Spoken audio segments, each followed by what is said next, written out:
Merry Christmas and happy holidays from all of us here at the Scrum of the Earth. Welcome to a very special episode. We're going to talk gifts, we're going to talk coal, everything that's under your rugby tree this Christmas. Stay tuned.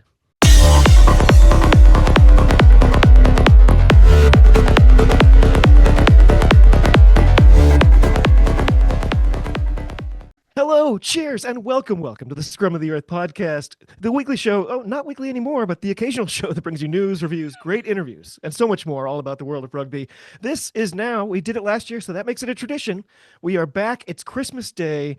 We got a little snow on the ground here, so things look beautiful. The in-laws are in town, so that dampers it a little bit, but I've got Saint Nick himself. It's Mr. John Anderson, all the way from Glasgow. How the hell are you, my friend? Happy Christmas. Happy Christmas, my friend. Yes, glad to be here. Yet again on a Christmas day. This is good fun. We're making a wee bit of. This is going to be our new. Like some people watch a Muppet Christmas Carol. Some people like they do their thing, right? We podcast. So it's We all pod. good. We talk rugby while everyone else is opening up presents. Exactly. Yeah, we've had our present because the guys have delivered the rugby to this point. Exactly. So yeah. Well, you personally, you got a pretty good gift just a couple of weeks ago, so I'm sure that will make the Yeah, yeah. list. I think we might come on to that. I think I think that it might come up. might get mentioned. Yeah. So, as listeners might know, I'm also doing another podcast called the Mall Street Journal that focuses on American rugby. And Kolya, one of my co-hosts there, he had this great idea. We're going to do this same kind of shtick this weekend for American rugby, but the idea is gifts and coal. What's been a gift for you this year in rugby all over the world? And you know what? What felt more like a lump of coal in that stocking? We're going to go through our usual competitions. I didn't do anything for the top 14, but I don't think, John, you've been watching the top 14. You're probably aware of it, but not specifically in. No, I think that's the thing. Like we are aware of it purely from a Blair Kinghorn perspective, and it's almost Kinghorn watch, Yeah. which I believe Kinghorn played 10 at the weekend there, which caused much ire amongst the BK15 supporters. But yeah, Toulouse seem to think that everyone can play 10. Ramos turns out can play 10.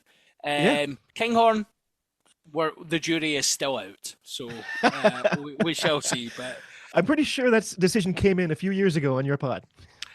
well, I think yes. I mean, there has been much ire about this, and obviously my good name has been brought into discussions, dragged into the mud, if you will, regarding my views on Blair Kinghorn. I never I said wonder. he was a bad I player. wonder if. I wonder if that's the organic setup. Gift BK at 15, Cole BK at 10. Yeah, 10. Yeah, I basically yes. That yeah.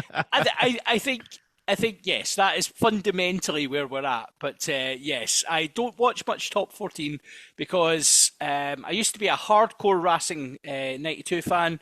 Can't Mm, imagine why. Might have been some guy, Ben Trussell or something that something was like that. playing 10 for them. Jack They, Russell. I'm pretty sure he was a yeah, terrier. I'm pretty sure. yeah, and oh, they had the Galacticos at that point. What a team! But yeah, Yeah, they were not fun. anymore. They have that weird pitch. It looks like somebody's held velour over a cooling rack or something. It's really weird. It's like you can see the bones in the field. It's very strange. Yeah. However, like I said, we are going to skip that. That was a lot of time to spend on something we're not talking about. Um, That might be a the theme tonight. It's true. Um, by the way, I love Europe. I know I'm in an increasingly small minority of people who love Europe, but I flip out for it every year. We're just past the second round of the Champions Cup. Um, you know, what? By the way, handwritten notes this time. I feel like Craig Like Manson. I feel like this. that the lunatic with like the Sharpie stuff on the wall. Got to be very clear. I've got no notes whatsoever, so this could go anywhere. You don't need notes. Well, like I said, two rounds are in the bag with some interesting results. In the Champions Cup, Glasgow, the Stormers, and the truly irritating Northampton Saints. They're all two for two, two from two, as are my Border Beagles, and somehow the Bristol Bears. Three French teams have already thrown in the towel with a combined negative points differential of 178. Nice. So, John, teams in the Champions Cup this year who are gifts to you, and teams who might be more of a lump of coal. By the way, we can be as loose as we want. This can be a team, it can be a player, it can be a coach, it could be a Well, competition, you name it. let's just start, right? the most predictable statement in the world, right? Let's just start with what a gift Glasgow have been to the Champions Cup so far. Oh my word. Coming into the Champions Cup on the back of a shellacking at the Scarlets. And they've not only given our perpetual whipping boy Sale a wee slap around the chops, but yeah, 6 times champions to lose. Come over to Scotstoun on one of the single worst nights I've ever seen in Glasgow, by the way. It was horrendous. Um, what a game. What a performance. We were chatting during it and just ludicrous. Like, actually I did, ludicrous. I had 2 points from that game that I needed to ask you about though, because on your show on the Scottish Rugby podcast, they've already talked about that game a Yep. lot. Um, but it didn't come up. Am I the only one who was worried by the fact that it was nothing in the first half? Like, yeah, exciting game. The result is incredible. So everyone felt good, but the first half was a wasteland. Yeah. I think it's important to reiterate just how bad the weather was, right? Mm, Like I think for people watching on the screen, right, you don't necessarily see the worst of yeah. it.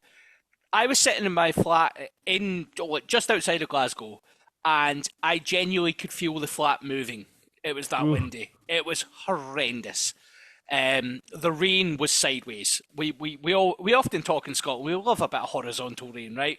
But this was horrendous weather, and it was very much in the favour of Toulouse in the first half. We always joke in Scotland. We go, it's a 21-point wind, but it was a 28-point win because we stuck that on them in the second half. But I think Glasgow as well have been really good at backing themselves. Actually, we've had a couple of really bad performances this year, Yeah. and I think there is an element of when you get into the sheds and you're having a tough first half, and we'll come on to maybe some of the coal that's existed within. I'll Oh, save it. yes. I'll save it for URC because I've got a couple of coals there. Okay. When you get into the sheds and you're maybe having a tough time, it's really important you reset your mentality. And Franco Smith seems to be really good at doing that with those guys, Mm, but also trusting that sometimes you play with the wind and it doesn't really work because you overplay. So it's almost resetting yourself completely and just going, right, there's a storm brewing and that's okay. But doing that all whilst playing the 6 times champions and former champions a couple of years ago, probably the best club side, you could toss a coin between them and Leinster for the best club side in Europe just now. Yeah, yeah. there's a lot to be said about that with a returning Antoine Dupont as well, who Well, a few people said to me that it was great seeing him at Scotstoun. However, they didn't get close enough to him to make babies with him, make little Scottish, French future Player of the Year babies. it's the old alliance. We could renew the old alliance. Exactly. So Dupont never come to Scotland again because there is people trying to do things to you, and it's not good. Well, people speaking of people doing things to people, that was my other question for you. When did Sione become this guy? When did he become the guy who's there to rile up Thomas Ramos and absolutely make him blow his stack? I loved seeing that, and I feel like that was the first time I've seen that side of him. He picked the right guy too. So yeah, I think it's an underrated part of Sione Tuipulotu's game that I don't know if I'm allowed to say this word, but yeah, he is a bit of a shithouse. He absolutely loves the Rile, and yeah. It was funny because we saw it against Australia a couple of years ago in the Autumn Hmm. Nations. Oh yeah. He was really up for the sledging that day. Sione has a massive personality and is very, very good at getting under people's skin. Apparently, someone running over the top of you will do that. But And then yeah, smiling at you. and then smiling and having the words to really articulate how much he's just absolutely done you. Sione's very good at that, and he was on top form Yeah. against Toulouse. It was good at the weekend as well, though. Against Edinburgh, he was enjoying a little bit of the shithousery once again. So I'm a Yes. big fan of this from Sione. Matthew Carley was the ref during the Toulouse game, right? Yeah, yeah, it The was. he almost had to stop Thomas Ramos from reacting, and I was kind of Yeah. wishing he wouldn't. I was Oh like, "What? yeah. Step away, look away." Like so, I'll throw a question at you then. Um, Sione versus Toma in an open-fisted battle to the death. That only goes one way, surely. I do think Thomas Ramos would fight dirty immediately right off the bat, and that might make a difference. You reckon Tom? You reckon Toma might compete? I think it might. I've got a feeling this might be an Anthony Joshua, Jake Paul. I reckon there'd be a couple of rounds, but ultimately Sione would land a jab. There would be a broken jaw involved. I saw some sort of MMA battle once, and it was this one of these stupid matchups where there's a tiny guy next to a giant guy. So Mhm. the little guy comes out, and the first thing he did was throws a punch right below the belt. The guy doubles over. He gives him a shot like the Yeah, movie knockout spot, like a rabbit punch, and then he yep. headbutts him, and the guy goes down. I was like, "Well, you're disqualified, but you definitely kicked that guy's butt." Yeah, yeah. There's a difference between winning and winning with style. Exactly. So, no, I reckon Sione would win that battle. But yeah, it's good to see him shithousing. If Ange Capuozzo, if that try had been allowed at the end of the half and it was 28-0 at halftime, I don't know if there was any recovering from that. I think that might have made the difference. Yeah, I think we were saying it on. So we had a wee group chat going at the time, me and the podcast guys, and we were saying Jamie Dobby has won the game for Glasgow there, without Yep. fail. And yeah, I mean, to come back to Dobby once again, like I think Jamie Dobby might be one of the best athletes Scottish rugby's produced. Hmm. He is. Doesn't shy away from the tackles. Oh, does he ever? And watching him at the weekend against Edinburgh, he was seeking out a Duhan and going, well, let's have a bit of this. Like Yeah, 5'11", 6'5". No, Dobby is all in for that. He's a I love it. very physical man. So yeah, I'm very impressed with him. I thought he was a very yeah, that try, as I said, that won the game for Glasgow. Here's a weird gift for you for me, for the Champions Cup. Munster and Stormers both being undefeated, looking like the top teams. I like the possibility of them meeting up in Europe and in the URC. That also Yep. means Leinster wouldn't be in either final. Um, like that rivalry has felt really real ever since Dweba got caught in that video going, "Yes, it's Munster!" And then they went down and kicked their butts. Uh, I like that rivalry because of that spice there. So that's a bit of gifty for me. But Yep. Cole, Bayonne, like I know it's business decisions for the top 14 teams, but a negative 63 point differential from two matches. That's crap. Yeah, yes, it is. But I think we also have to remember as well, like the Champions Cup in itself is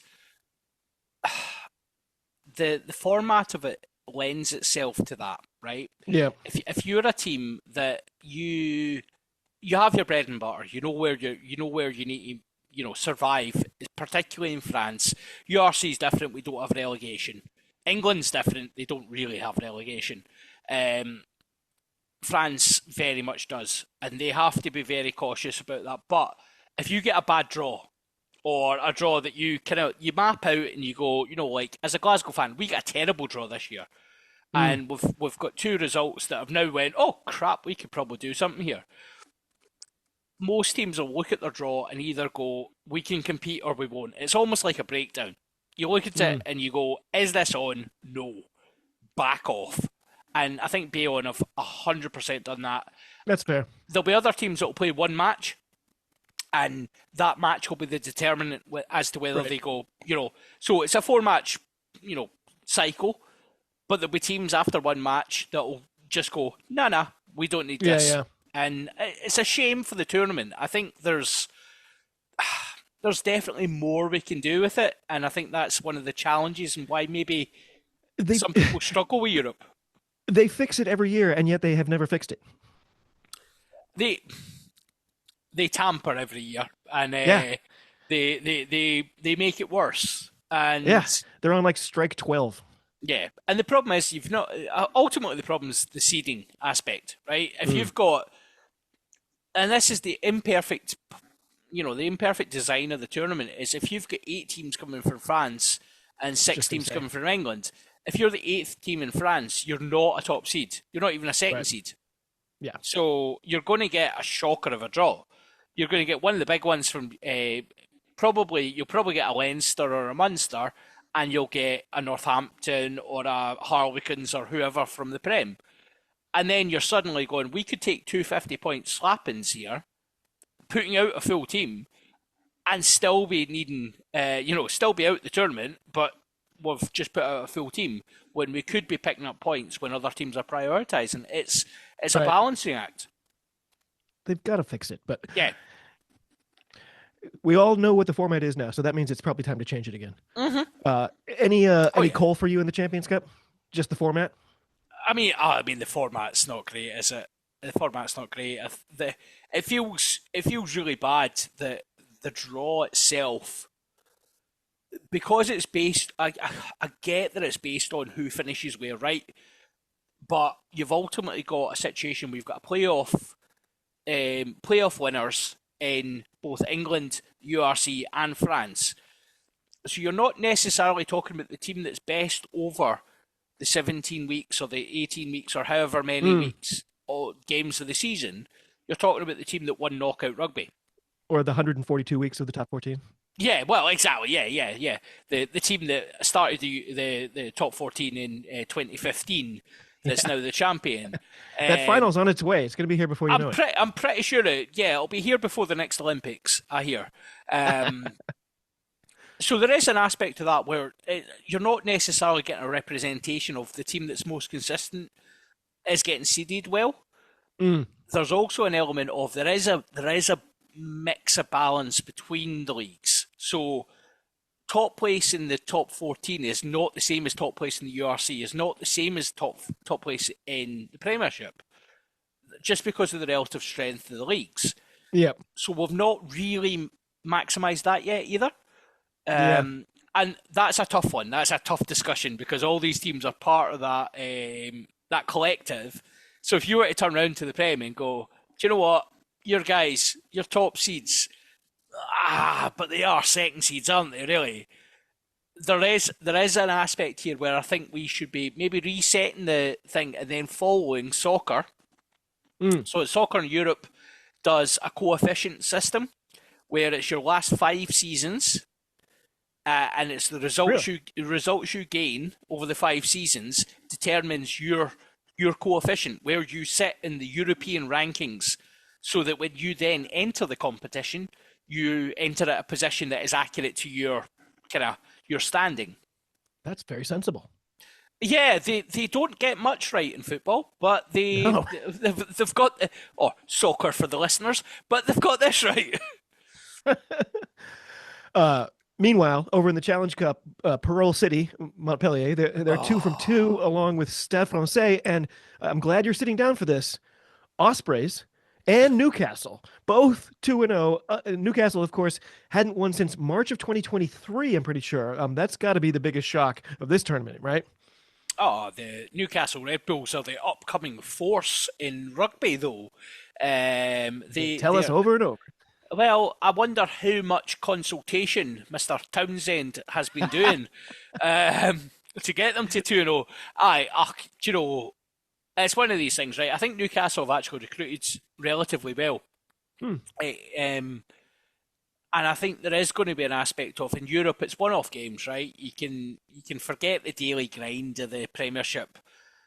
These teams in the Premiership know these guys so well as well, right? And know how to beat them. And there's a wee bit of a separation. You see it quite often. Again, in soccer, you see it a lot where teams maybe are struggling domestically, but go out and get good results. Mm. The Ospreys is an interesting one. Like the Ospreys and the Scarlets are the ones to watch this year in terms of how many times have we seen the underdog story where a team threatened with closure, threatened with merger, threatened with the end of their existence have went out and won a Yeah. grand tournament to finish it all up.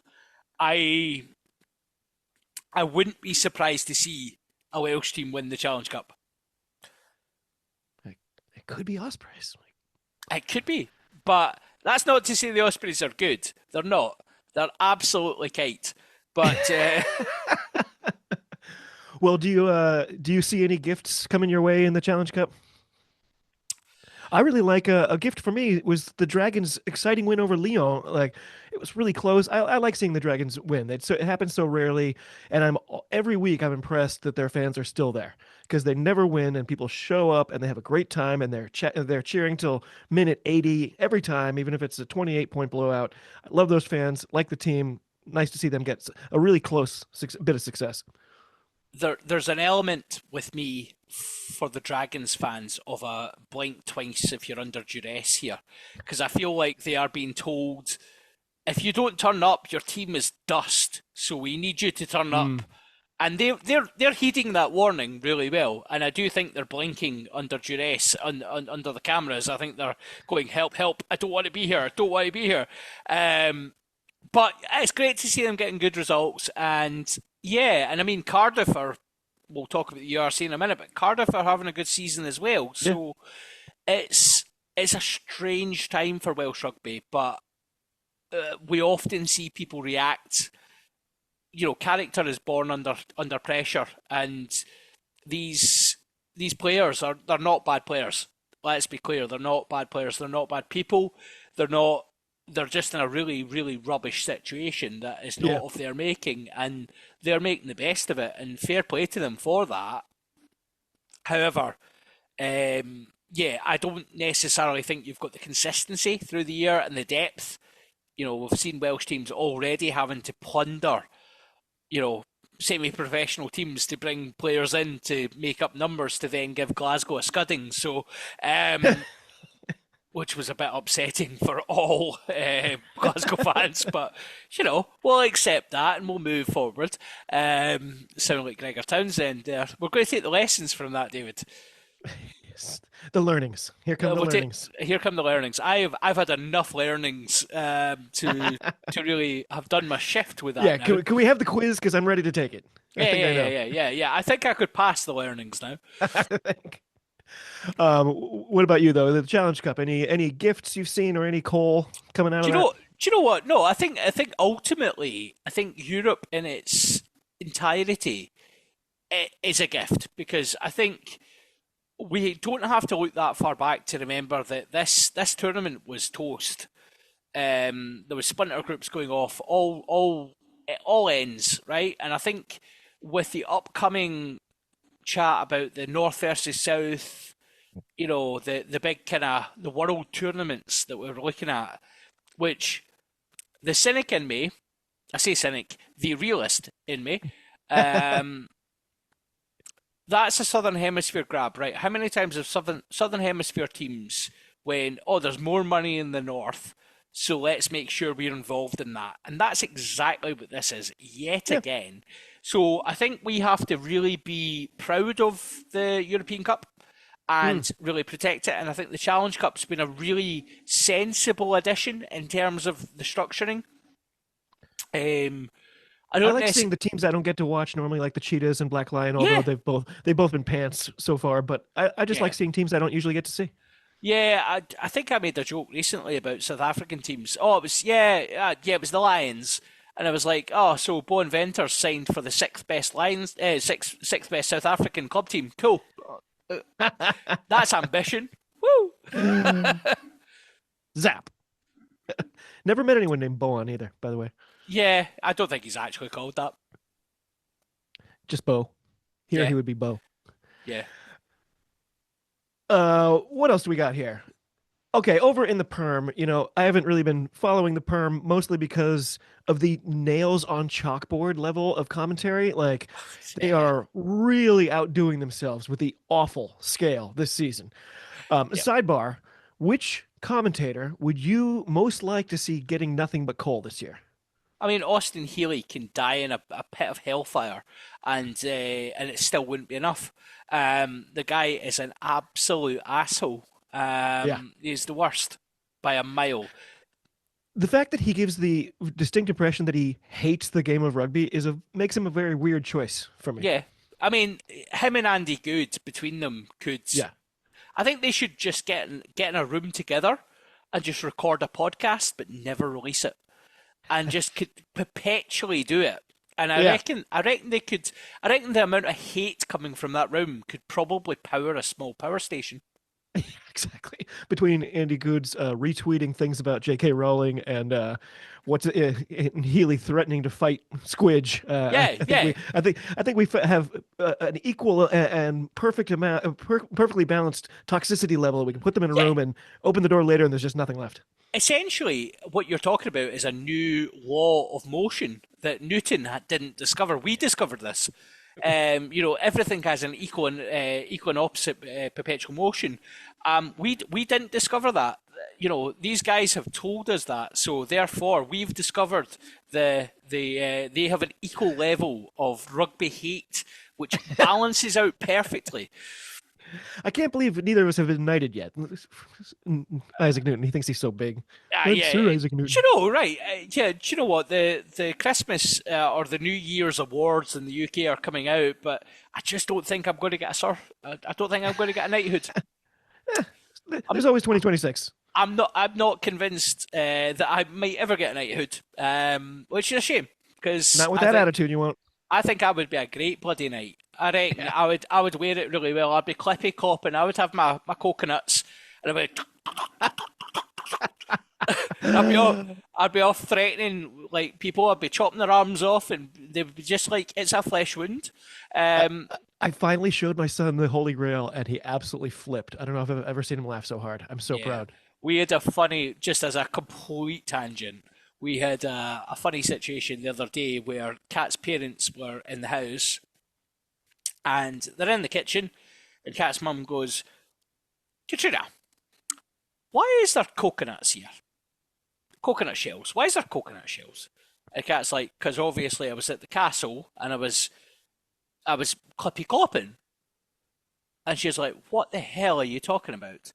And she's like, well, I'll show you, right? So she got the coconuts and she went, and then we skipped about the kitchen just to show her, and she's like, Monty Python, yeah, you guys are idiots. Where did you get the coconut? Anyway, we can't go. Well, we bought them at the shop. They sell them at the castle. Are you suggesting they're migratory? No. Yes. If I start down this path, there's no going back. There's no going back. Yeah, no more rugby. Well, looking at the perm table, Bath, they're in a good position for a title defense. They're 6-1. Exeter somehow and Northampton are 5-1. The draw, obviously, between them. Leicester and Bristol are both 5-2, with the Tigers holding the advantage thanks to a couple of bonus points. Gloucester, they're next to the bottom of the table with just one win in 7 games, but don't look down. Newcastle, still winless without even a single losing bonus point. They're at 0. John, any gifts over here in the perm for you? I mean, the gift is Bath. They are a tremendous rugby side to watch. They are so fun. I'm not always a great fan of the Prem in terms of the rugby that gets played. But Bath have been. I've actually tuned in a few times to watch other games. I actually really, really enjoy the rugby they play. It's not just a Finn Russell thing. They're playing. He obviously has an influence on that attack, but he's got them playing a significantly improved brand of rugby to almost all of the Premiership. I also quite enjoy Northampton, but just from a watching to see which of their shithouses will shithouse the most. The answer is Pollock. The answer is always Henry Pollock, and sometimes you know what, he reaches a line sometimes where you go, okay, that's enough, young man, and you really want some old wizened head to take him aside and go, no, come on, but then you can hear the TV executives in the background going, no, that's what we need. We need that guy. And they're like, younger demographic, absolute shithouse, toxic masculinity. Let's get some of that. We need all of that in our program. Absolutely. I mean, it works. He's got to be the player we're most likely to see get punched. Oh yeah, he's probably the most loved and hated player simultaneously. he is the gift. He is the coal. He is the that's almost I could do a West Coast rap on that. He's the gift. He's the coal. He's the asshole. Like I said, I can't believe neither of us has been knighted. That's crazy. I think it's ludicrous to be honest. Uh, for me, oh, actually, I made the same dumb comment on your show a couple weeks ago.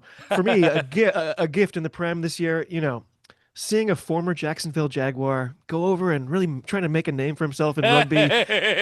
He's already scored a couple of tries. I think that kid could make it in rugby. I mean that kid. I absolutely loved when he came back because it was really just a remembering that this was not the Messiah. This was actually a naughty, naughty boy, and I think people need to really remember that this guy deserted rugby union for an opportunity. Not even an opportunity. A fucking semblance of an opportunity. Apologies for the language. He had no chance in the NFL. He's trying to break into a set of positions, either if you look at him as a wide receiver or a cornerback, neither of those were going to work for him because he has not played football since he Right. was 3. He's It's not the it's grown the up with that. blocking. It's the blocking. You Yeah. can't do anything on either side of the ball in the NFL without blocking, and he's been taught his whole life to not do that. So he's and now my thing was, on the other hand, practice squad salary is probably right around what he could make at Bristol, Yeah. Yeah, and probably. gets to do a lot less hard work and gets to live in Florida. I mean, Jacksonville's not exactly you know. But anyway, I never blamed him, and I thought if he wants to try it, he can try it. And he did have time to come back, and he's done it. So good for him. Yeah. I just like It's making a fun of him shame. for it. Oh, totally. But it's a shame because if you look at the Trevor Lawrence offense at the Jaguars just now, think of the damage that boy could be causing. I mean, he's no Jacoby Myers, let's be honest, but just showing off that I know my NFL now because I have learned this stuff over the last year to try and beat these idiots on my fantasy football. But yeah, it's been quite amusing. I love that. I mean, you're actually going to make me get back into fantasy football because You it's been a you're long in our time. you're in our league next year, my friend. You're coming into the league. Oh Join us. man. Join Well, us. switching gears a little bit, the URC, the URC is currently my favorite competition, though if the English language commentary was more consistent in the top 14, they might leapfrog it. So as we're chatting right now, the Stormers, there are table leaders, unbeaten in 7 rounds, as well as in Europe. Munster tight on their heels at 6-1. Glasgow and Cardiff locked at 5-2, with the Blues holding a 1 point advantage. Leinster, they're on their way back to Death Star form, it looks like, though Yeah. Ulster are currently ahead of them, despite one fewer matches played, which I love. Bottom three teams are all the other Welsh teams, despite Dragons Yeah. humiliating my team, Connacht, this weekend. John, what are your gifts in the URC, and who's a lump of coal for you? Yeah, so we'll start with the gifts. Leinster's form, as you say, they're coming back to form, but Leinster's form has been hilariously inconsistent. And then comparing that to Ulster, I think Werner Koch has been a massive gift to the URC this year. I think last year it was a bit of a settling in period Mm. of joining Ulster. He is an all action, all dynamism player who And a complete has lunatic. an absolute psychopath, like an absolute idiot, but in the best possible way. Yeah, yeah. So I think there has been a lot of entertainment from the Irish sides in particular. I don't think they're necessarily hitting the strides that they once were.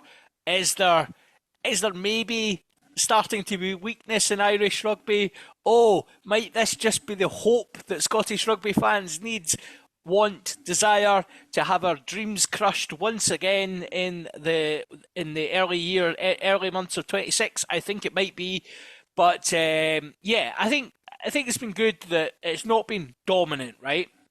Hmm. The one lump of coal for me has yet again, and I think this is one thing the URC have been the kind of the promotion around the URC has always been about that cross borders rivalry, right?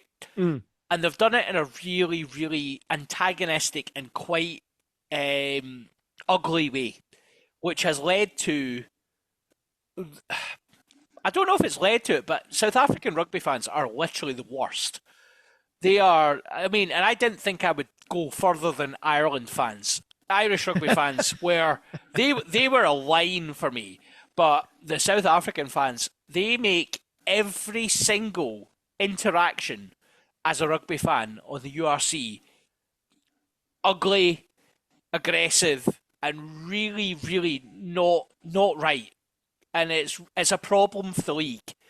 If we're going to grow this league and make it a marketable event, this needs to stop. And there's interesting. only one way that can stop, I'm afraid. Do you Which want me to is, tell you the way? Get yeah. them, get it, yeah, patch them. The South African teams. If you're going to have South African fans commenting on URC commentary, you're never going to have a marketable league. Huh. It's horrible watching it online. It's not the all press is good press thing. The URC. You don't think they're saying, well, at least people are talking about it. No, because I think sponsors are looking at it going, if you've got people saying ludicrous things, Mm, that's not marketable. And you're getting a lot of that. There's such aggression with what it's being kind of marketed as.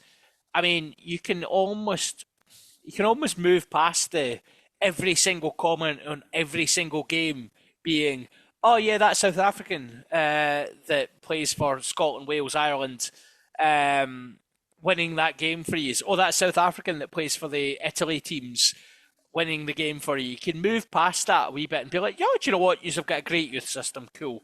Fair play to you. If you say that, you still get pelters. yeah.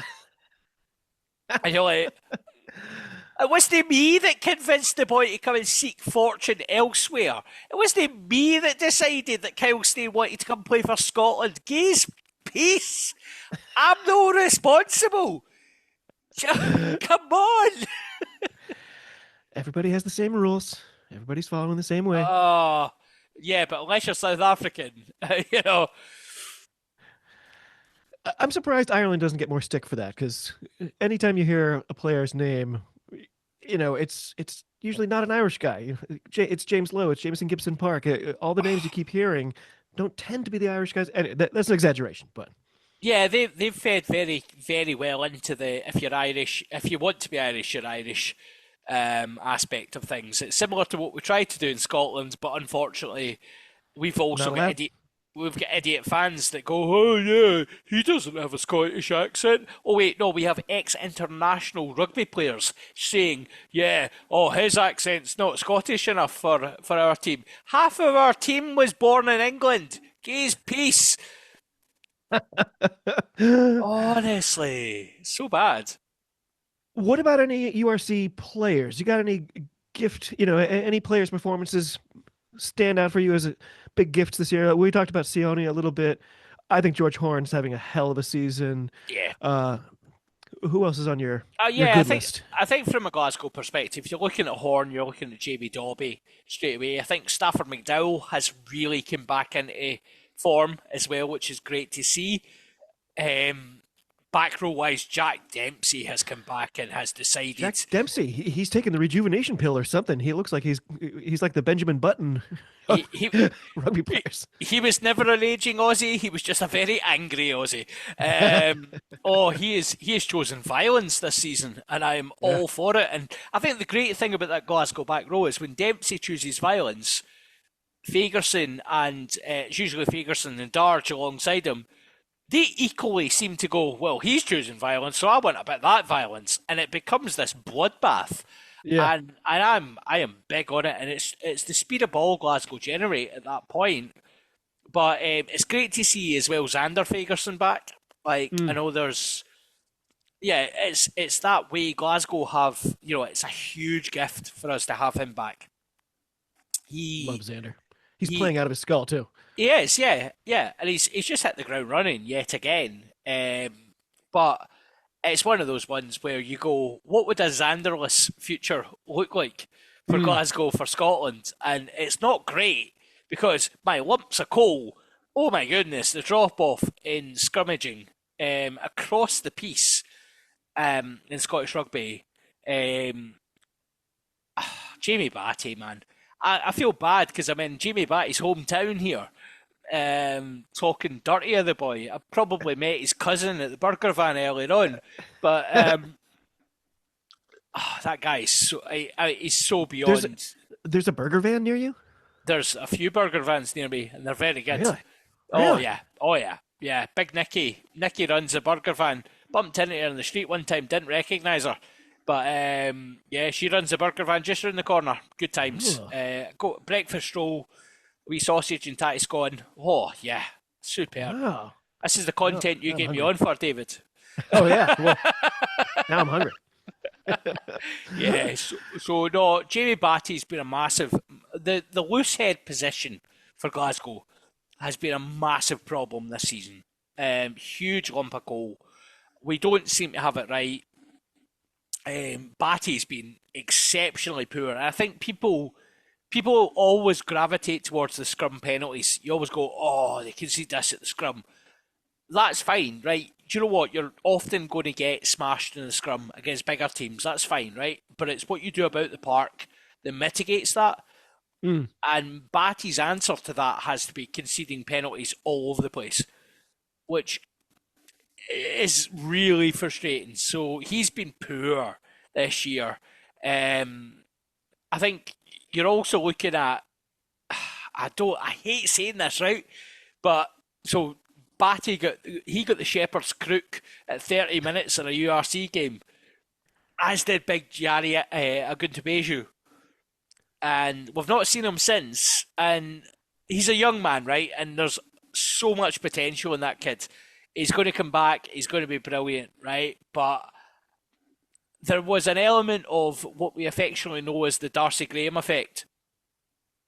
And for your listeners, that's known as enjoying the smell of your own farts, which is when the press are talking about you and talking big about you, you tend to go out and you enjoy that and then not play very well. And you'd overplay. And Jarry looked like he was doing that a wee bit. It looked like he was overplaying, Interesting. trying things a wee bit too much. I don't think I'd heard you say that about Darcy, but I think you're onto something. We've had a few times where Darcy's enjoyed the smell of his own farts a wee bit too much. Interesting. You know, another gift this year, Holly Davidson. Oh, She's going to be doing. outrageous. I think it's Ireland versus Italy in Yep, February. yep, She's been great. You know, just rewards finally. yep. No, she's been exceptional. So, yeah, she deserves everything that's coming to her in terms of her career. Sam Prendergast, a gift for the talent and the youth, or lump of coal because he can't play defense and his teammates are starting to get annoyed. I think I think it's Emperor's New Clothes with this guy. They want him to be amazing. They want him to be a Lions starting 10. They want him to be everything that he's not. He is a very, very limited player. Mm. However, I feel they're doing a bit of the Johnny Sexton with him, in that Sexton, when he came through, looked like an absolute shambles. He was a poor goal kicker. He couldn't tackle. He couldn't pass. He couldn't run. He was actually a bit crap. And I feel like they're maybe going, well, actually that didn't last very long because Hmm. he adjusted to professional rugby really quickly, and Sexton then was able to do things. You know, there were systems Like run created around around them. people in that circle. Yeah, yeah. Do the Sexton loop. I wonder. I think you'll see some plays designed around Prendergast that will minimise his weaknesses. Mm. But yeah, I'm not convinced by him. I still think Jack Crowley's probably a better player. I think so too. I So do want to give him time. I think it's admirable that they would actually take the time because most teams I feel like wouldn't do that. But I'm not sure it's going to work out. Well, John, it's just been about an hour. Yep. How's your year been, man? What's your biggest gift this year? Good question. I You've had think some great gigs. You've had great some great gigs, yeah. trips. Some great trips, some great gigs, lovely, loving people around me. I think probably my work. I feel like this is the happiest I've ever been at work, which is great as well. So yeah, things are pretty well set in life. It's just ticking on, I guess. But yeah, it's Yeah. been a good year. I Been a got, I good got the year. gift of the Free Jacks winning their third straight title. Got to be there in person again. That was amazing. It's always I got good. the literally gift. My sister-in-law sent us to Chicago for the New Zealand versus Ireland game, which was Nice. which was an incredible experience. And the team I wanted to win won, so that was an added bonus. And it was a perfect excuse to not watch the USA get nilled by 85 points in the same afternoon. Which, yeah, well, Double gift. that was not a gift over here. I can safely say I had a cracking day that day. I'd visited some wonderful pubs in the district of Stockbridge in Edinburgh, which is a lovely part of the world. Some cracking bars down there, but yeah, I then had the joy of watching an 85-0, well, It amateurs probably against pros. it probably wasn't that fun. Like No, it was I don't terrible. think like we didn't learn anything. Scotland didn't learn anything from that No, match. It was it was it might as so well. poor. So Yeah, poor. It was a pointless endeavour, really, for everyone concerned. But, you know, that's the thing. We've got to keep the. There's a few Americans over here. We've got to keep them in rugby, and we've got to fill Murrayfield at some point. So, mm. but yeah, more games like that, you're going to find the crowds dissipate. It's not great. The another gift for me. There's almost never good news in American rugby, but we got a lot of Eagles over in the PWR, and they are tearing up trees. Yeah, the women's side of things is working, isn't it? It's again, it's always been the strength of American rugby. It The has. women, you know, and actually, when you look at American soccer as well, it's always been the strength Mhm. of women. The women's players seem to really be able to gravitate to those sports that America doesn't see as naturally their sports, Right. which is, you know, NFL, NBA, MLB. That's your American sports. So women go and play other sports, and it just turns out they're the most popular in the world everywhere else. So that really works out for the US in terms of the women's side. So, but you know, you just have to look at the impact. I know Alona Meyer continues to get pelters online for being her, right? Yeah. Imagine that, yeah, like giving a woman pelters online for being a woman. Yeah. Wow. Oh, that doesn't sound like men at all. Oh, wait. Yeah, yeah, totally, right? Yeah, it's like, oh, that's not been the last 1,000 years of history. Um, but I just absolutely love that she seems to be owning it. She seems to be just all over it. Does not give two shits what men have got to Mm. say about it. And yeah, she's a cracking ambassador for women's rugby. And Yeah. um, Though, and I don't know if you have been told this, whisper it, she might have retired. She might have kind of very quietly retired. I think she probably, if I had taken the abuse she had, um, doing the game that I loved playing, I would probably also have very quietly retired. Might have done it in podcasting before. Who knows? What else do I got here? I think that's about it. I think Santa's ready to attempt a final landing. Uh, Anyone or anything you want to shout out and give a nice little gift to or a little lump of coal before we call it a holiday? Well, to be honest, I'm going to be a wee bit sappy here, mate. I'm going to give you the Christmas cheer. Thank you again for all your work this year. You continue to produce an amazing product, and it's always one of my. There was a joke earlier on this year that I've been on your podcast more than I've been on my own, and that says probably everything about yeah about just your ability to, you know, I love chatting to you. I love chatting to you about rugby. I love chatting to you about everything. But yeah, a huge thank you again. You've looked after me for a good few years now in terms of always checking in. So a huge thank you for that. And yeah, A merry, merry bloody Christmas to you for that, pal. Yeah, my best gift this year, once again, is my friendship with you. That it just means so much, and that like you say, it could be anything we were talking about. By the way, we still have this sort of nascent idea to do. People like to do 15s. You guys did the Bluey 15. There's Yep. a different, movies. I've heard a horror movie one. Guitarists. I We're still going think we to do should do a guitarist. guitarist We're 15. going to do guitarist in the year. We'll make that happen. I've got my list.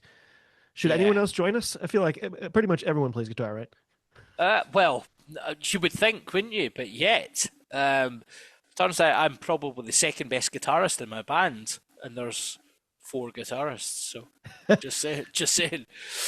I don't like that math.